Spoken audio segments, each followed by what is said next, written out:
অৱশেষত মৃত্যুৰে যুঁজি হাৰ মানিলে আততায়ীৰ আক্ৰমণত গুৰুতৰভাৱে আহত হৈ চিকিৎসাধীন হৈ থকা মহিলা দেবিকা গগৈয়ে। আজি পুৱাই যোৰহাট চিকিৎসা মহাবিদ্যালয়ত চিকিৎসাধীন অৱস্থাতেই মৃত্যু হৈছে দেবিকা গগৈৰ। উল্লেখযোগ্য যে যোৱা ২৭ মে তাৰিখে গোলাঘাট জিলাৰ দেৰগাঁও আৰক্ষী থানাৰ অন্তৰ্গত বাদুলিপাৰত অজ্ঞাত আততায়ীৰ নৃশংস আক্ৰমণত থিতাতে নিহত হৈছিলে সোণেশ্বৰ গগৈ আৰু গুৰুতৰভাৱে আহত হৈ চিকিৎসাধীন হৈ আছিলে সোণেশ্বৰ গগৈৰ পত্নী দেবিকা গগৈয়ে। আৰু অৱশেষত মৃত্যুৰে যুঁজি আজি যোৰহাট চিকিৎসা মহাবিদ্যালয়ত হাৰ মানিছে আঘাতপ্ৰাপ্ত দেবিকা গগৈয়ে। উল্লেখযোগ্য যে যোৱা ২৭ মে তাৰিখে গোলাঘাটৰ বাদুলিপাৰৰ নিজ গৃহৰ বাৰীত পাণ পাৰি থাকোঁতেই অজ্ঞাত আততায়ীয়ে চোকা অস্ত্ৰেৰে আক্ৰমণ কৰিছিলে সোণেশ্বৰ গগৈক আৰু থিতাতে নিহত হৈছিলে সোণেশ্বৰ গগৈ।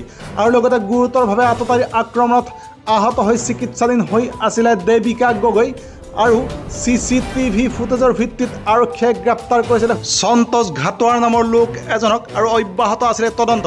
তাৰ মাজতে আজি বিশেষ খবৰ যোৰহাট চিকিৎসা মহাবিদ্যালয়ত চিকিৎসাধীন অৱস্থাতেই মৃত্যু হৈছে গুৰুতৰভাৱে আহত দেবিকা গগৈৰ।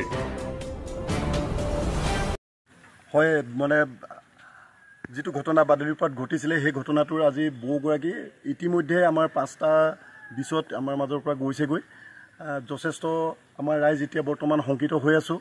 এই অঞ্চলৰ যিসকল ব্যক্তিৰ ঘৰত আচলতে হেৰি হৈছে সেই পৰিয়ালবিলাক আজি ডেটত মানে কৈছে যে আমি এই অঞ্চলত আৰু নাথাকোঁ, এই অঞ্চলৰ পৰা আমি মানে মাটি বাৰীত বেছি হ'লেও আমি ইয়াৰ পৰা গুচি যাব লাগিব, অন্যথা মানে আমাকো ৰেহাই নিদিব।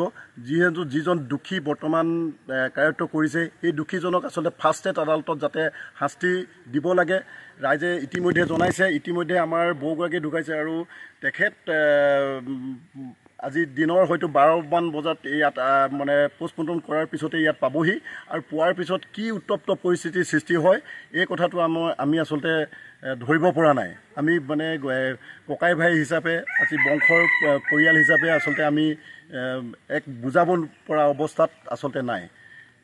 যিহেতু যদি দোষীক যদি শাস্তি নিদিয়ে খুব সোনকালে তেখেতক যদি ৰাখি থ'ব বিচাৰিছে ফাৰ্ষ্ট ষ্টেট আদালতত যাতে শাস্তি হওক, আমি মানে প্ৰতিজন ব্যক্তিয়ে আচলতে এই কথাটো বিচাৰিছে।